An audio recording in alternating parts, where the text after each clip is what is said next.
The stars shimmered like scattered diamonds against the void as the UES Discovery glided through the outer reaches of the Carina Nebula. Captain Sarah Chen stood at the observation deck, her dark eyes reflecting the cosmic dance of light and shadow before her. 20 years of peaceful space exploration had led humanity to this moment, their first venture beyond the established safety zones of known space. Captain, long-range sensors are picking up something unusual. Lieutenant Marcus Rodriguez called from his station.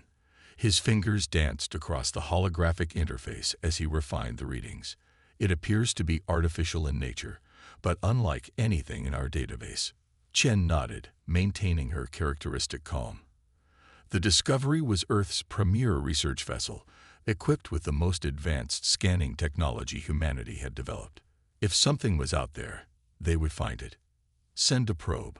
Standard first contact protocols. The bridge crew worked with practiced efficiency, their movements reflecting years of training for this very moment. Humanity had dreamed of finding other intelligent life among the stars, but those dreams had remained unfulfilled. Until now. Hours passed as the probe transmitted its findings. Dr. Emily Watson, the ship's cynoanthropologist, worked feverishly to analyze the data. "Captain, you need to see this," she finally announced, her voice trembling with excitement. The main display came to life, showing a massive structure floating in space. Its architecture was organic yet clearly engineered, with sweeping curves and crystalline surfaces that seemed to pulse with internal energy. "It's a space station," Watson explained, "and it's active." Before Chen could respond, new contacts appeared on their sensors. Ships, dozens of them, emerging from what appeared to be dimensional rifts in space. Their design was aggressive, all sharp angles and weapon ports, a stark contrast to the elegant station they had discovered. "Multiple vessels approaching," Rodriguez reported, his voice tense. "They're not responding to our identification broadcasts."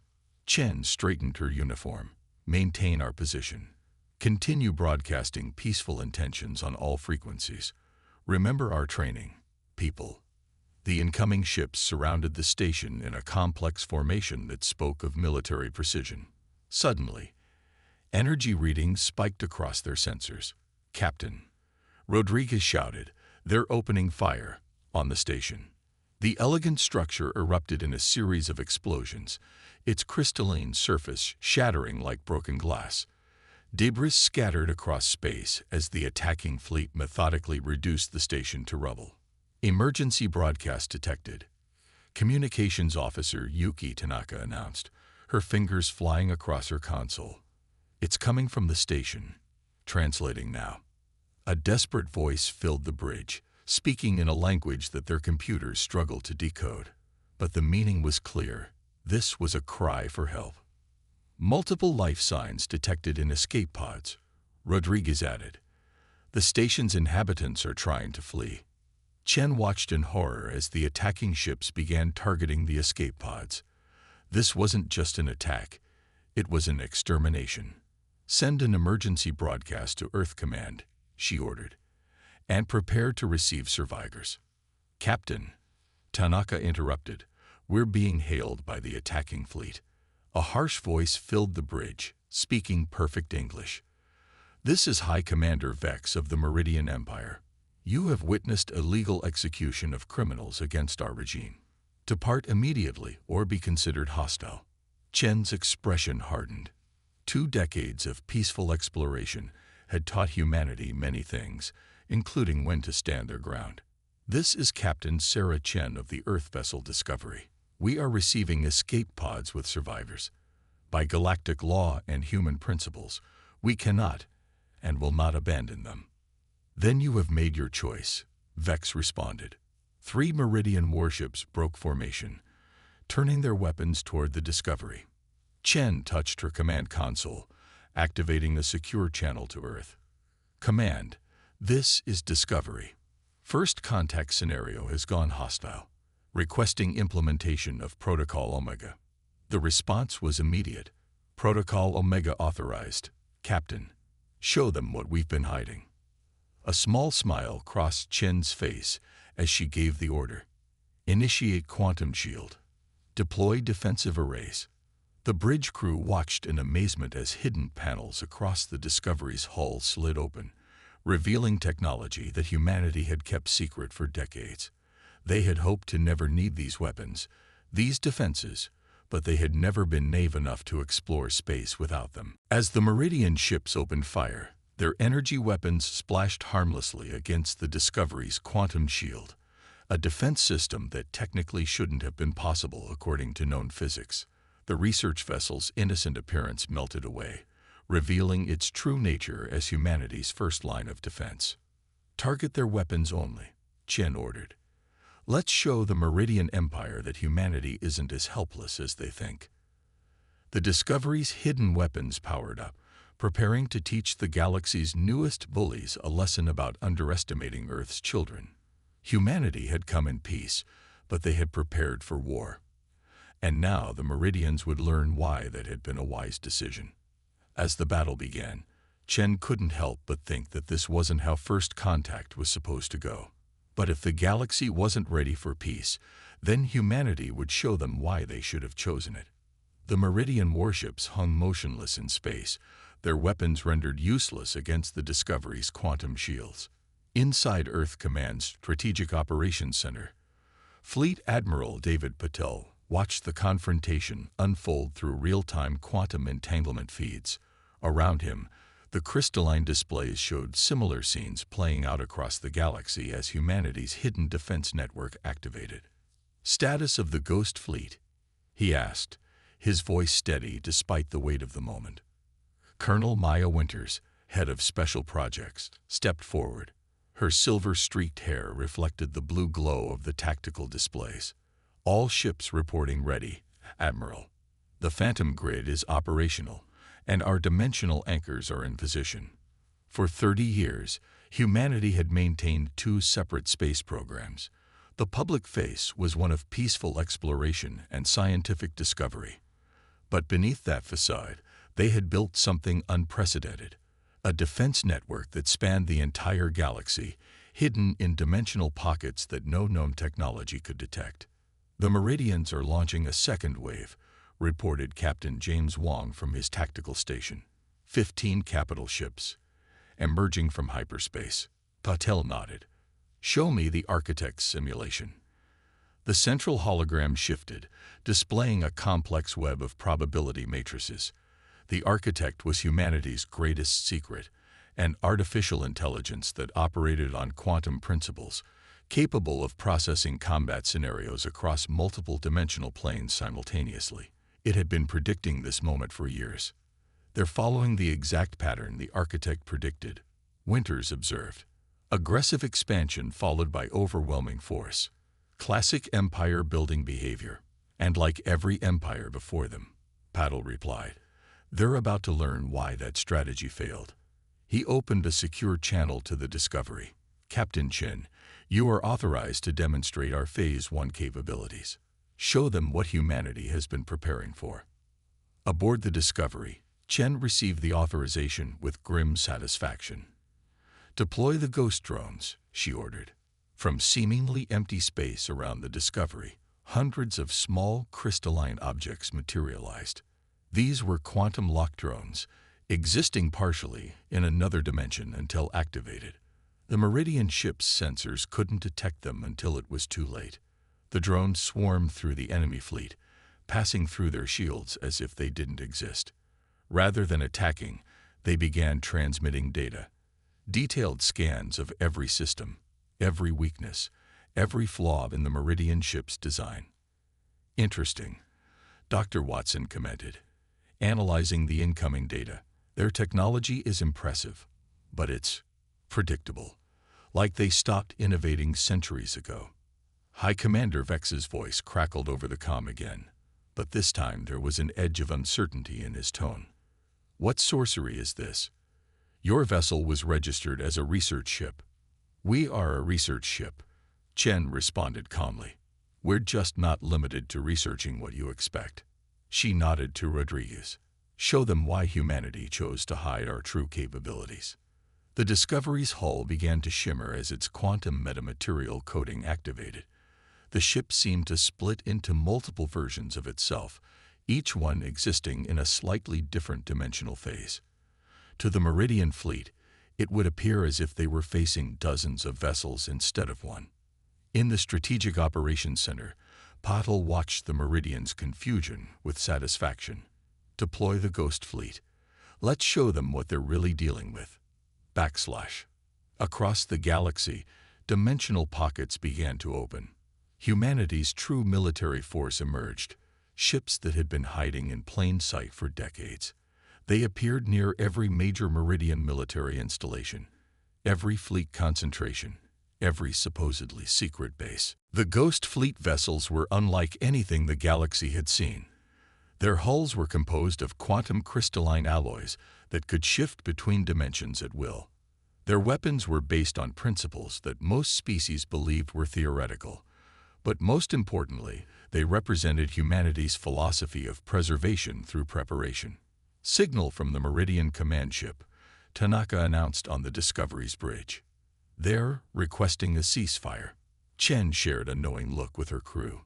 The Meridians had expected to find an easy target, another primitive species to subjugate. Instead, they had awakened humanity's guardians, and now they were beginning to understand the magnitude of their mistake. Open a channel, she ordered. Let's explain to High Commander Vex exactly what he stumbled into. As Chen prepared to speak with the Meridian commander, the Ghost Fleet took up positions throughout the sector.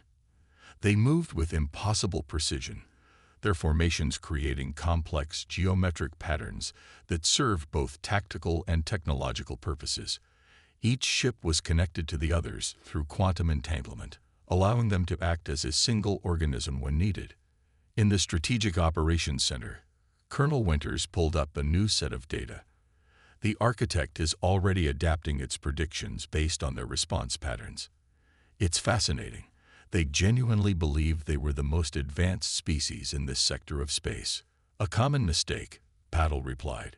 Species that rely on overwhelming force often forget to look deeper. He studied the tactical display, watching as the Meridian ships tried to make sense of what they were seeing. They're about to learn that humanity's greatest strength isn't our technology. It's our foresight. The galaxy was changing.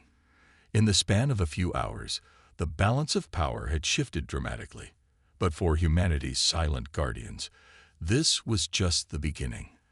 They had spent decades preparing not just for war, but for peace, building a defense network capable of protecting not just Earth, but any species that faced extinction at the hands of expansionist empires. As the Meridian ships hung motionless in space, surrounded by technology they couldn't comprehend, humanity prepared to reveal the true scope of their preparations. The age of hiding was over. The time had come to show the galaxy why humanity had chosen to be its silent guardians. The Meridian Empire's response to humanity's revelation came swiftly and predictably. Within hours, their entire First Strike fleet had assembled, 500 warships strong, each one bristling with weapons that could reduce planets to ash. They emerged from hyperspace in perfect attack formation, a crescent of destruction that had conquered 1,000 worlds. Admiral Patel stood in the Strategic Operations Center, watching the Meridian fleet's arrival through quantum feeds. A slight smile played across his face as the architect's predictions proved accurate once again. They never learn, do they? He mused. Their tactical database shows this formation has a 99.8% success rate against conventional forces, Colonel Winters reported, studying the incoming data streams. They've used it to subjugate 47 different species. Then it's time to show them why we're different, Patel responded. Begin Operation Stormbreaker. Authorization code. Prometheus Unbound. Throughout the Ghost Fleet, hidden systems activated. The quantum crystalline hulls of human ships began to resonate at frequencies that shouldn't have been possible in normal space. The architect's neural networks pulsed with calculations as it coordinated the most complex military operation in human history. On the Discovery's bridge, Captain Chen received the operation orders. All stations, prepare for dimensional shift, she commanded. Dr. Watson, Are you ready with the phase variance calculations? The xenoanthropologist, now revealing her secondary role as a quantum physicist, nodded from her station. Phase matrices aligned, Captain. The meridians won't know what hit them. The human fleet seemed to flicker like stars going nova. Each ship activated its dimensional shifting drive, moving partially out of normal spacetime. To the meridian sensors, the human vessels would appear to be in multiple places simultaneously, making conventional targeting impossible. Interesting, Lieutenant Rodriguez commented, monitoring the enemy's response. They're trying to adapt their targeting algorithms, but they can't compensate for quantum uncertainty. The Meridian fleet launched its first salvo, enough firepower to destroy a small moon. But their weapons passed harmlessly through the phantom images of human ships, while the real vessels struck from dimensional angles that shouldn't have existed. In the Strategic Operations Center, Colonel Winters activated the next phase of Operation Stormbreaker, deploying quantum mines now. The space between the fleets suddenly bloomed with artificial quantum fields. Each mine was a tear in reality itself, creating localized pockets where the laws of physics became suggestions. Meridian ships found their energy weapons reflecting back at them, their shields failing as fundamental forces stopped behaving as expected. The Architect reports Pattern Omega is ready, Captain Wong announced. Ghost Fleet units in position for the Tesseract maneuver. Admiral Patel nodded grimly. Execute. The human fleet moved in perfect synchronization, their formations creating geometric patterns that seemed to fold space itself. The Architect coordinated their movements with picosecond precision, each ship's position calculated to take advantage of quantum entanglement effects. The Meridian fleet's crescent formation, undefeated for centuries, began to break apart. Their ships found themselves trapped in microsecond time dilation fields, their crews experiencing seconds while minutes passed outside. Others were caught in spatial loops, unable to move as space itself curved around them. Sir, Winters called out, we're detecting power spikes in the Meridian flagship. They're attempting to activate some kind of superweapon. As predicted, Paddle replied calmly. Captain Chen, you have tactical control of the Ghost Fleet. Show them why humanity chose quality over quantity. The Discovery led the attack, its quantum drives allowing it to exist partially in 11 different dimensions simultaneously. The Ghost drones swarmed through the Meridian fleet, not to destroy but to disable, targeting weapons, engines, and command systems with surgical precision. Enemy flagship is preparing to fire, Rodriguez reported from the Discovery's bridge. Energy readings are off the scale. Chen's expression remained calm. Deploy the entropy inverters. The secret weapons that humanity had hoped never to use activated. Instead of attempting to stop the Meridian superweapon, they instead redirected its energy through quantum tunnels, feeding it back into itself in an endless loop. On the Meridian flagship's bridge, High Commander Vex watched in horror as his unstoppable fleet was systematically dismantled by technology that defied comprehension. His superweapon, capable of destroying solar systems, had been turned into an expensive light show. How? He demanded over the command channel. How did you develop all of this in secret? We didn't develop it in secret, Chen replied, her voice carrying the hint of sadness. We developed it in plain sight. Every research vessel, every peaceful mission, every diplomatic exchange, they were all real. We just made sure we were ready if peace wasn't an option. The battle continued, but it wasn't really a battle anymore. It was a demonstration. The Ghost Fleet moved through space like a deadly ballet, each ship's actions calculated by the Architect to create a cascading effect of tactical advantages. The Meridians found their superior numbers meaningless against an enemy that could attack from dimensions they couldn't even perceive. In the Strategic Operations Center, Patel watched as Operation Stormbreaker achieved exactly what they had designed it for: victory without unnecessary destruction. Prepare for Phase 4, he ordered. It's time to show them why humanity chose to be different. As the Meridian First Strike Fleet hung helpless in space, their weapons disabled and their ships trapped in quantum fields, humanity prepared to demonstrate that true power wasn't about destruction. It was about the wisdom to know when not to destroy. In the aftermath of Operation Stormbreaker, the Meridian Empire's mighty First Strike Fleet drifted powerless among the quantum fields, their ships preserved like insects in amber. But aboard their flagship, a different kind of battle was taking place, one of understanding and revelation.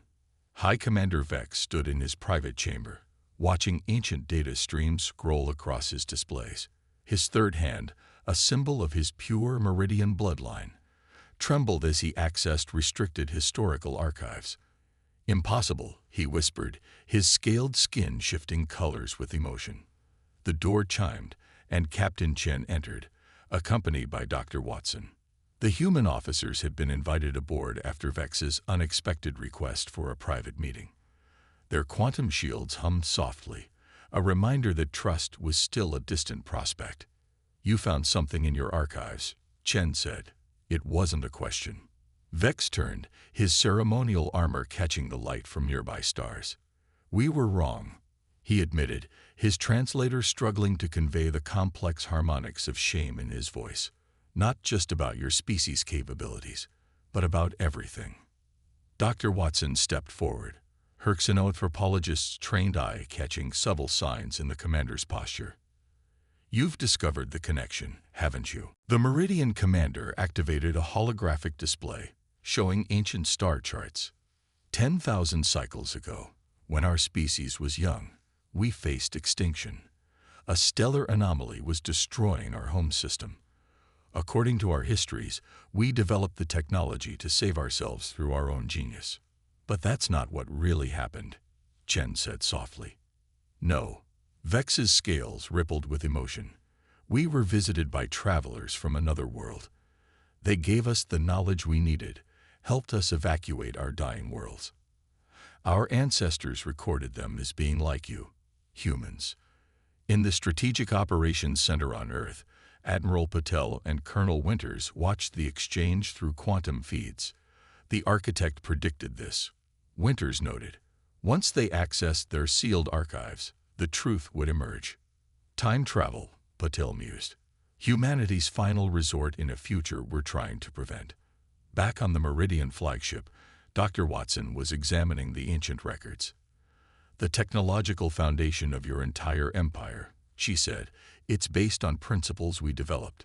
But you never fully understood them. You've been using quantum technology like a child playing with a fusion reactor. Our pride became our weakness," Vex acknowledged. "We forgot the most important lesson your ancestors tried to teach us. That power without wisdom is like a star without gravity, destroying everything it touches." Chen's communicator chimed. "Captain, we're detecting unusual activity in the Meridian Empire's core systems," Lieutenant Rodriguez reported. "Multiple factions are mobilizing their fleets." "The truth is spreading," Vex explained, his voice heavy. "For millennia, we've maintained our power through the myth of our technological superiority. Now that myth has been shattered, civil war is inevitable." "No," Chen said firmly. "It's not." She turned to her communicator. "Admiral Patel, I think it's time for Phase 5. In the Strategic Operations Center." Patel nodded. "The architect agrees." "Colonel Winters, activate the Lazarus Protocol." Throughout human space, hidden quantum arrays powered up. The technology that had been used for war now served a different purpose. The Ghost Fleet repositioned itself, creating a vast network of dimensional anchors. "What are you doing?" Vex asked, watching as space itself seemed to ripple around his fleet. "Showing you what your ancestors learned from us," Chen replied. "True strength isn't about destruction or dominance. It's about preservation and growth." The quantum fields surrounding the Meridian ships began to pulse with new energy. Data streamed into their computers, not weapon specifications or military secrets, but knowledge. Scientific principles, philosophical insights, historical records of how humanity had faced and overcome its own violent tendencies. "We're giving you the tools to save your empire," Dr. Watson explained. Not through force, but through understanding. The same gift your ancestors received from our descendants. In meridian space, the quantum network expanded. The Ghost Fleet's dimensional technology created stable corridors between warring factions, making violence impossible within their fields. Instead of weapons, they transmitted knowledge, helping the Meridians understand their own technology for the first time. A species that defines itself through conquest will eventually fall to internal strife, Chen said, watching as Vex absorbed the implications. But one that learns to grow, to question, to understand. That species can touch the stars themselves. The price of pride was being paid not in lives or destruction, but in the shattering of illusions.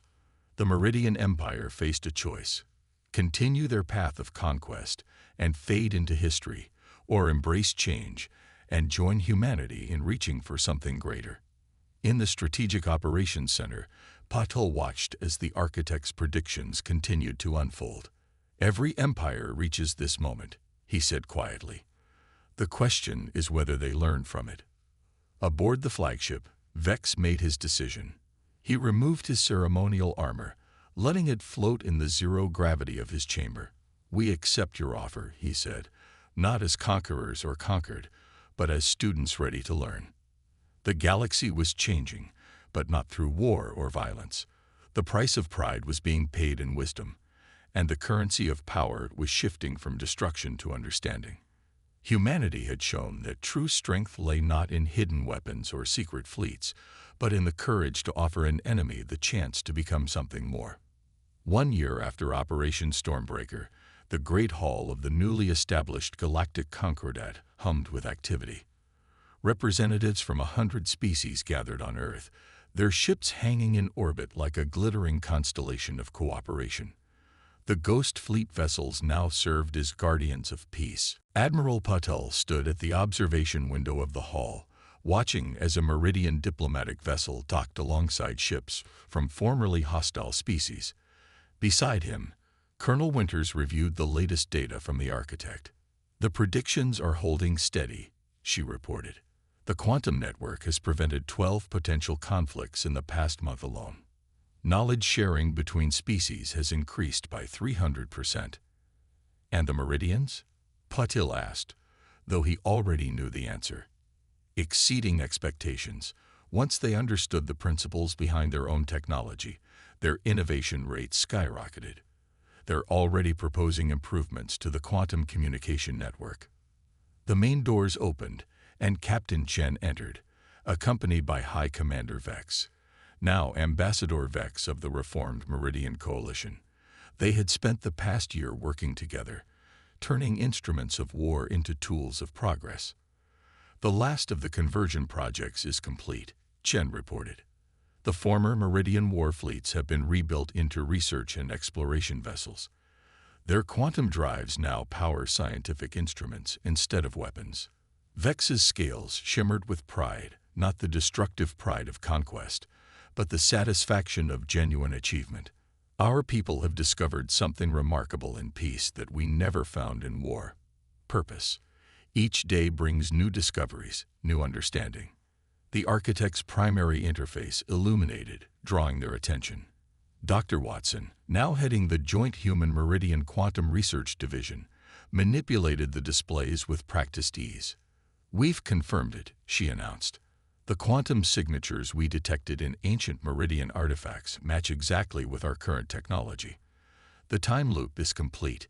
Humanity's future intervention in their past led to this moment. Which means we've changed the timeline, Chen observed. The future that necessitated that intervention will never happen. A paradox. Vex asked, his scientific curiosity, so long suppressed by military doctrine, showing through. A victory, Patel corrected. We proved that strength doesn't have to come at the cost of wisdom. That advancement doesn't require conquest. Throughout the hall, delegates from various species mingled, sharing knowledge and culture. The Quantum Translation Network, derived from the same technology that had powered the Ghost Fleet's weapons, now allowed instant, perfect understanding between all species.